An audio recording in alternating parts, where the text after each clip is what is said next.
بسم اللہ الرحمن الرحیم۔ السلام علیکم دوستو، آج میں آپ کو سندھ کے علاقہ حیدرآباد میں بہت ہی افسوسناک واقعہ جو پیش آیا ہے وہ بتانے جا رہا ہوں۔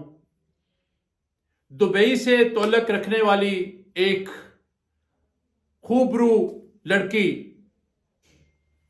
رابعہ افشاں، جس کے والد نے دبئی جا کے وہاں کی سکونت حاصل کی، وہاں کا رہائشی پرماننٹ رہائشی بن گیا، کافی عرصہ سے وہاں مقیم تھا۔ اس نے اپنی بیٹی کو اعلیٰ تعلیم کے لیے یورپ اور اٹلی بھیجا اور وہاں سے اعلیٰ تعلیم حاصل کر کے وہ تعلیم سے فارغ ہوئی۔ دوستو، وہ آدمی جو اس افشاں کا باپ ہے وہ بیسیکلی ہے تو پاکستانی تھا، اس لیے کبھی کبھار وہ اپنے پاکستان، اپنے آبائی علاقہ حیدرآباد میں آیا کرتا تھا اپنے عزیز و اقارب کو ملنے کے لیے، ان سے گپ شپ لگانے کے لیے۔ تو ایسا ہوا کہ کبھی کبھار وہ اپنی فیملی کو بھی ساتھ لے آتا تھا۔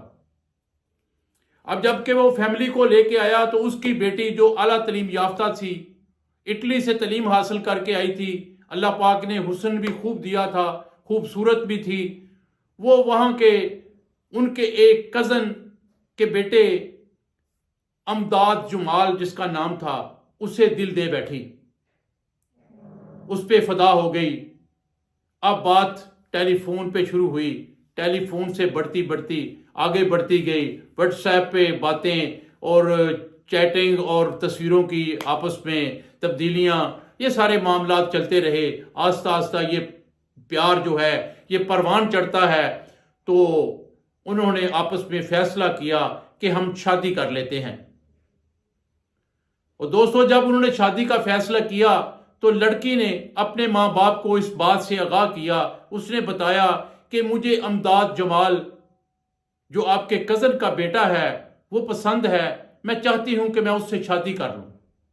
جب باپ نے یہ بات سنی تو باپ نے بھی اس بات پہ وہ ایگری ہو گیا۔ اس نے کہا ٹھیک ہے، بیٹا اچھا ہے، خوبصورت ہے، کام کاج بھی کرتا ہے، کوئی حرج نہیں، اسی بہانے پاکستان میں ایک آنے جانے کا سلسلہ بھی لگا رہے گا۔ تو انہوں نے اپنی بیٹی کی شادی جو ہے وہ امداد جمال جو تھا اس کے ساتھ کر دی۔ اب اللہ پاک نے ان کو اولاد نرینہ دیا، بیٹا پیدا ہوا، پھر اللہ پاک نے ایک اور بیٹا دیا، ایک بیٹی دی۔ اس طرح 3 بچوں کو انہوں نے اس دنیا میں جو ہے پیدا کیا، 3 بچوں کے ماں باپ بن گئے، سلسلہ چلتا رہا۔ ہوا کچھ ایسے کہ امداد جمال کا جو کاروبار تھا، جو اس کا بزنس تھا، جو اس کی ملازمت تھی، وہ دن بدن جو ہے زوال پذیر ہو گئی، وہ مالی طور پہ جو ہے تنگ دست ہو گیا۔ تو اب کیا کرتی تھی رابعہ افشاں، اپنے ماں باپ کو کہتی اور ان سے خرچہ وغیرہ منگوا لیتی، اور وہ سلسلہ کافی دیر تک چلتا رہا کہ وہ اپنے ماں باپ کی کمائی پہ پلنا شروع ہو گئی۔ ادھر امداد جمال جو تھا وہ نہ جانے کیا سوچتا رہتا تھا۔ اس نے آپس میں دونوں میاں بیوی نے صلاح مشورہ کیا اور انہوں نے لڑکی نے ٹیچنگ شروع کر دی۔ ٹیچنگ کرتے کرتے اس نے ساتھ ساتھ ہائر ایجوکیشن کا ایک امتحان ہوتا ہے وہ پاس کیا، اور اس کو پاس کرنے کے بعد اس نے اپلائی کیا تو وہ لیکچرار سلیکٹ ہو گئی۔ اب جب وہ لیکچرار بن گئی، اس کی اچھی خاصی جو ہے وہ تنخواہ آنا شروع ہو گئی، گھر کے حالات بہتری کی طرف جانے لگے، معاملات بہتری کی طرف جانے لگے۔ تو اب کیا ہوتا ہے؟ اب وہی شوہر جس نے اسے بڑے پیار سے، محبت سے، بڑے نخروں سے، ناز سے اس کے ساتھ کیا کیا خواب بن کے ان کے ساتھ شادی کی تھی، اب وہ اس کے خون کا دشمن بن گیا، جانی دشمن بن گیا۔ وہ اب اسے فیل ہوتا تھا کہ میری بیگم کماتی ہے، میں گھر میں نکما بیٹھا ہوں، میری کوئی جاب نہیں ہے، جاب لیس ہوں۔ تو اسے فیل ہوتا تھا کہ شاید اسے اپنے آپ کو ایسے لگتا تھا کہ میں مطلب اس کا مہونے منت بن کے رہ گیا ہوں۔ وہ ڈی ویلیو اپنے آپ کو فیل کرنے لگا۔ اب ایک دن رابعہ افشاں اور امداد جمال اس میں کیا بات ہوتی ہے، کیا تکرار ہوتا ہے، کسی بات پہ آپس میں کوئی چپکلس ہو جاتی ہے تو وہ کیا کرتا ہے، ایک بہت خطرناک قسم کا گنونا کھیل کھیلتا ہے، پسٹل نکالتا ہے اور گھر کے صحن میں اسے فائر کرتا ہے، اس کے دماغ سے فائر آر پار ہو جاتا ہے اور خود غائب ہو جاتا ہے۔ خود گھر سے غائب ہو کے تھوڑی دیر کے بعد گھر آتا ہے، آ کے خود ہی رونا پیٹنا اور چیخنا شروع کر دیتا ہے، پولیس کو اطلاع کرتا ہے، 15 پہ کال کرتا ہے، پولیس آتی ہے اور پولیس کو بتاتا ہے کہ کسی نے میری بیگم کو قتل کر دیا ہے، میں گھر سے باہر تھا، میں گھر آیا ہوں تو میں نے دیکھا کہ میری بیگم خون میں لت پت پڑی ہوئی ہے۔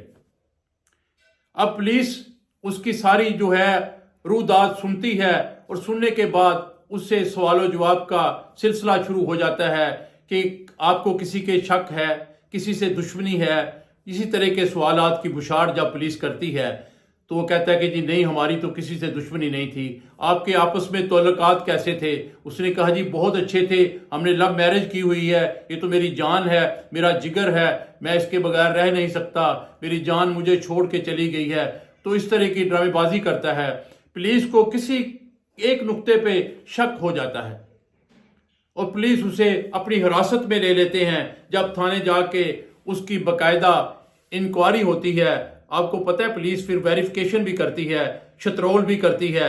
جب اس کی بھی شترول ہوئی، اس کے اندر سے ایک شخص جو ہے اگلا اور اس نے بتایا کہ میں نے ہی اپنی بیگم کو قتل کیا ہے، اور قتل کی اصل وجہ جو ہے وہ ابھی تک جو ہے وہ معلوم تو نہیں ہو سکتی، کیونکہ جس طرح کی وہ باتیں کر رہا ہے کہ جی میں کماتا نہیں تھا، میں جاب لیس تھا، میری بیگم کماتی تھی، اب وہ پروفیسر لیکچرار بن گئی تھی، تو مجھے فیل ہوتا تھا کہ جیسے میں اس کے مہونے منت ہو گیا ہوں، تو میں اپنے آپ کو ڈی ویلیو فیل کرتا تھا، اس لیے میں نے اسے قتل کر دیا ہے۔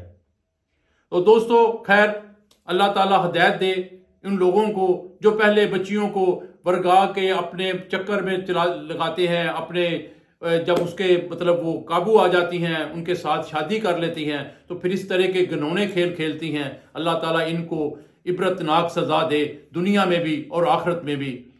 اب دوسری طرف یہ ہوتا ہے کہ وہ اس کے ماں باپ سے رابطہ کرتے ہیں پولیس والے، اس سے نمبر لے کے، تو جب فون پہ رابطہ ہوتا ہے تو پتہ چلتا ہے کہ جی وہ دبئی نہیں ہے، اس وقت سعودی عرب میں ہیں، عمرہ کی سزا حاصل کرنے کے لیے وہ گئے ہوئے ہیں۔ جب پولیس انہیں بتاتی ہے کہ جی آپ کی بیٹی جو ہے اس کا مرڈر ہو گیا ہے تو وہ پریشان ہو جاتے ہیں۔ اب وہ کہتے ہیں کہ جی انشاءاللہ تعالی ہم بہت جلد جو ہے نا پاکستان پہنچنے والے ہیں۔ تو اب ان کے پاکستان آنے کا انتظار ہو رہا ہے۔ ظاہر ہے ٹکٹی معاملات ہوتا ہے، ٹکٹ لینا، آنا جانا، وہ سارے معاملات کرنے پڑتے ہیں۔ اب وہ آئیں گے تو باقی معاملات کا جو ہے وہ پھر پتہ چلے گا۔ لیکن فی الوقت یہ ہے کہ ملزم شوہر جو ہے وہ امداد جمال، وہ پولیس کی حراست میں ہے، لیکن ابھی تک پولیس نے ایف آئی آر نہیں دی۔ پولیس نے بڑی سمجھداری سے کام لیا ہے کہ ایف آئی آر کس بیس پہ کاٹیں۔ وہ چاہتے ہیں کہ لڑکی کے ماں باپ آئیں اور اپنی جو وہ خود ایف آئی آر درج کروائیں اور خود انہیں جو ہے نا ساری انفارمیشن دیں اور خود مدعی بنیں تاکہ کیس کی جو ہے نا مضبوطی ہو۔ تو باقی معاملات جو ہیں وہ اللہ کی سپرد ہیں جی۔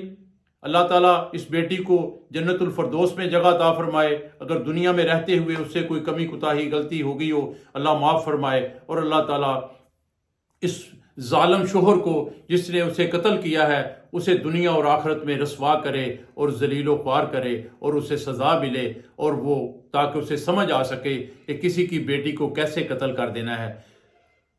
تو انشاءاللہ تعالیٰ کل پھر کوئی ایسی ہی ویڈیو اور کہانی کے ساتھ حاضر ہوں گا۔ کل تک اجازت، اللہ حافظ۔